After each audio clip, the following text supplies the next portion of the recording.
I, female 22 then, worked at a popular theme park for several years while also going to college and working two other jobs at the same time. I seemed to get sick a lot during this period in my life. In hindsight, I now realize that it was likely due to not sleeping much, eating much, drinking much water, and being exposed to hundreds of people and their germs on a daily basis. On a busy weekend, I picked up a late shift to make a little extra holiday pay. I had been assigned to an area with a lot of guest flow, and the 3 to 4 of us running that spot were getting overwhelmed rather quickly. At some point, while trying to tell a guest he couldn't stay where he had parked his family, a walkway, the guest got confrontational. I had been assaulted by park-goers before while working, so I completely froze up. This guest was in my face, screaming about how I was ruining his vacation when I saw a shadow appear from behind me. A very large man in a similar uniform to mine was standing behind me, staring down the belligerent guest. Behind him was another large man, same uniform, telling the guest that he needed to move on or they would call security. I was so relieved. The guest left, and the 2 men stayed near me the rest of the evening to make sure I wasn't bothered again.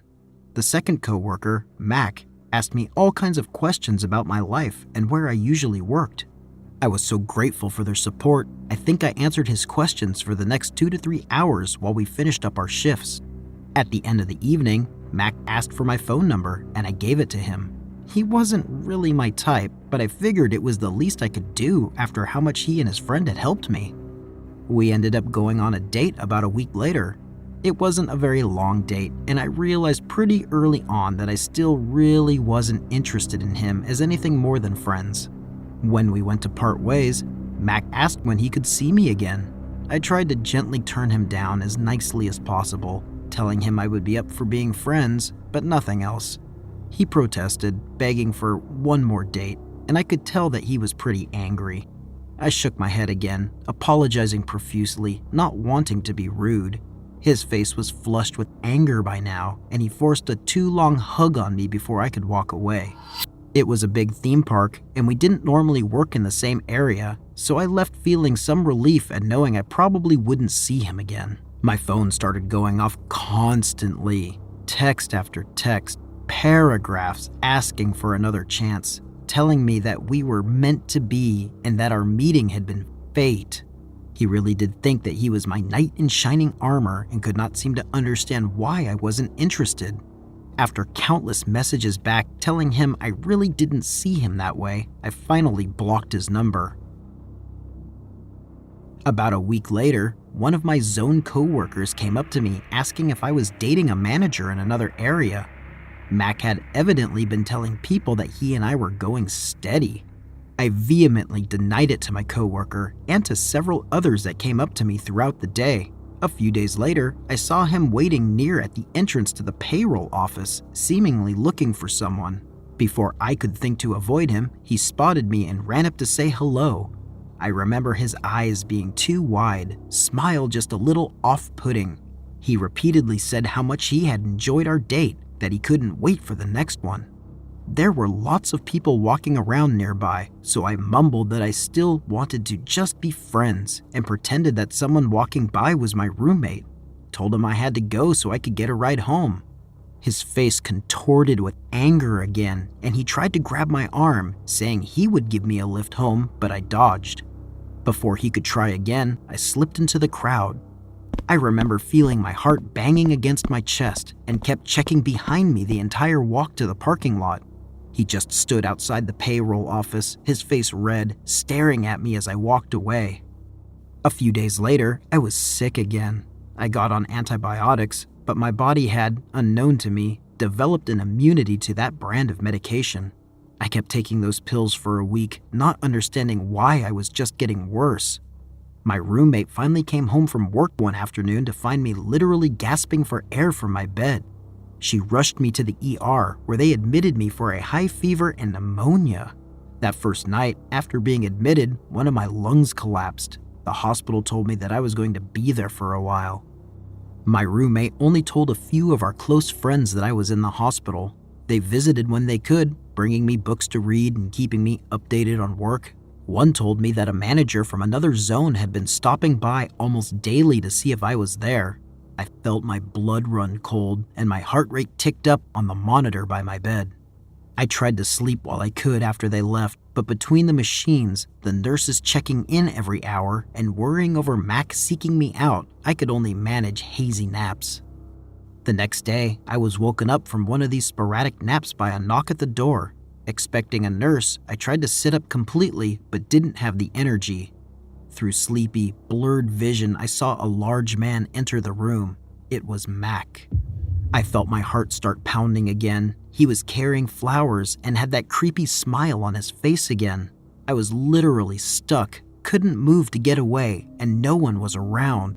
The nurse call button on my bedside was broken. The nurses had already warned me about it, saying they would just be monitoring my vitals from the desk closely until it could be fixed. I could not believe that he was here. How did he even find out that I was here?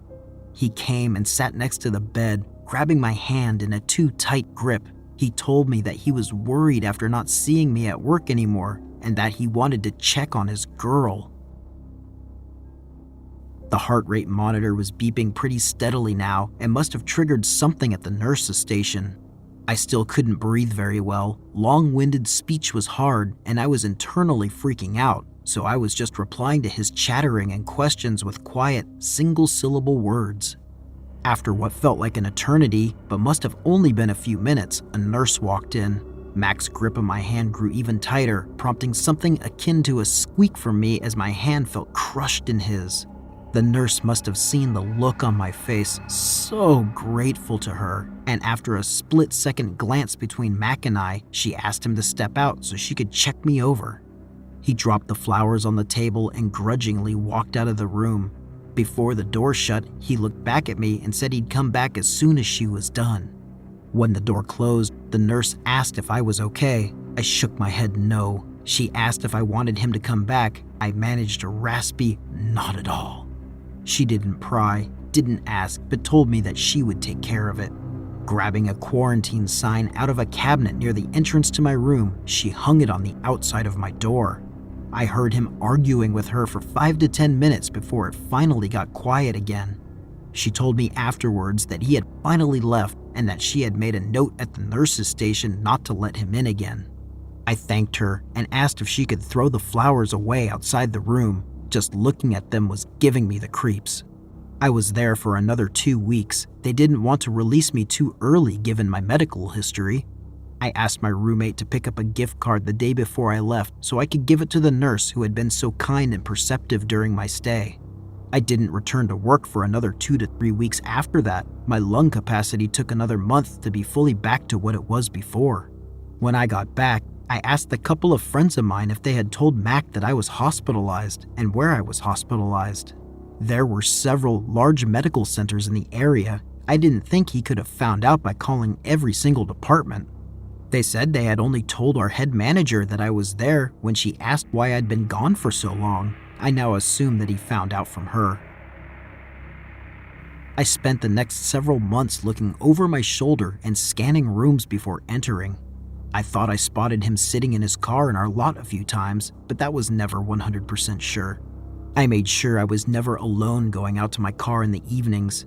I eventually found out that he'd been forced transferred to another park for reasons no one was told. I hadn't said anything to HR, so my best guess it was something other than his apparent interest in me. I never saw him again. So, stalker ex-coworker Mac, let's not meet again. Hello, everyone. This cautionary tale dates back to the mid-90s. Remember, cell phones were still a luxury in those dark times, so I didn't have one. I was still an angsty teenager and in a bit of a mood. I didn't feel like talking to people and so neglected to arrange a ride home from a late school event. I was delayed getting out of the play, and by that time, most of my friends had already gone home. I didn't have my own car. My mom worked late, so she wouldn't be home for another 2 hours. My only choice for a ride was my very recent ex, and it would have made her drive in the wrong direction anyway. I decided that the best option was to walk home, even though it took an hour and it was already after dark. The route was one long, hilly road. It connected several quiet suburban subdivisions of houses, and the road was adequately bathed in the orange sodium glow of streetlights, so I didn't feel concerned for my safety. I had a large backpack full of books and gym clothes that I was taking home to wash. The bag was bulky and awkward, but not too heavy. I was confident that I could walk the route without too much trouble. I usually walked home after school anyway. About a third of the way on my trek, some guy on a bike starts to pedal past me. He was a much older guy, in his late 30s maybe, but obviously trying to dress down and look younger. He wore a long gold chain around his neck, a fact emphasized by his shirt, which was unbuttoned all the way. He kept swerving through the empty street, doing rapid figure eights and eventually popping a wheelie. He stopped next to me and asked, "What do you think about that?" Well, I'm the quite contemplative type, and not usually impressed by sudden bursts of ostentatiousness, so I didn't think much of his display. Honestly, my only thought about it was that this guy was kind of stupid for doing those things without a helmet. Trying to be polite, I said, it was pretty good, I guess. "Yeah, I'm Mike. What's your name?" This was a much younger, more naive version of myself. For the sake of the story, we'll call me Henry, because it rhymes, and it's important for later, as you'll discover. "I'm Henry." Mike proceeds to circle around the street on his bike so he doesn't outpace me. "Are you running away from home, Henry?" I realized that this was a valid question, given the huge, overstuffed bag on my back, the late hour, and the fact that I was probably walking around with a scowl on my face. "No, I'm just walking home from a school event." I realized that there was a weird, hopeful tone to his voice when Mike had asked. Mike continues to circle around, and I'm slightly grateful for when he wheels away because he smells like sour beer and BO. Like I said, I wasn't in the mood to deal with people that night, so if he wasn't talking to me, I tried not to engage him. "Henry." Oh, he kept trying to engage me in conversation. "Henry, do you like swimming?"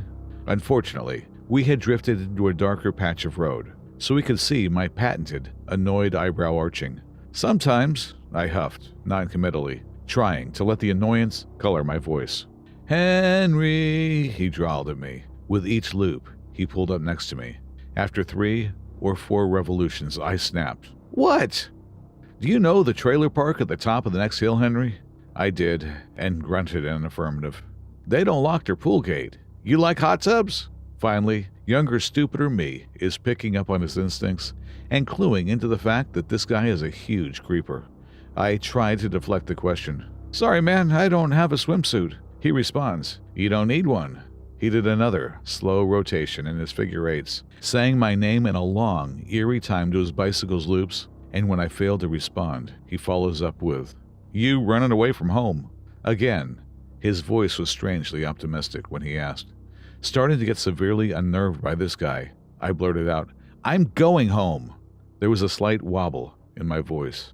My cool had definitely not been kept. He asked again if I wanted to go sit in the hot tub.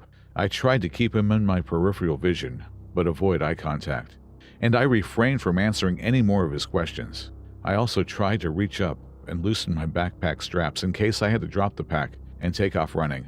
He continued circling back and forth in the road to stay at my walking pace, and droning that long, gravelly incantation that made me dread the sound of my own name. "Henry, Henry, Henry," punctuated by an occasional bark of "Henry!" Suddenly, the safe suburban subdivisions looked a lot further back from the road. More of them were gated than I remembered. This continued for another half hour. I considered turning down a side street, but the gated fortress had only receded to shallow cul-de-sacs, and I didn't want to get cornered down one of them. The entire time, he continued to chant, "Henry, Henry. Don't you want to talk to me? Are you running away from home?" Finally, we reached the top of the hill with a fabled trailer park and hot tub. He cut his current, slow circle short and darted across to reach the street to the pool, and managed to cut right in front of me so that he nearly hit me with his bike. "You want to try the hot tub? Henry, Henry, Henry, Henry." "No!" I screamed. I do not. Fortunately, he actually accepted the rejection for once and started his slow bike ride down the side street, calling back to me. Think about it and come back. You can stay in my trailer if you want. I just ran the rest of the way home, cutting across several neighbors' lawns and looking over my shoulder most of the time. So, late night bike guy, let's not meet again, especially near a hot tub.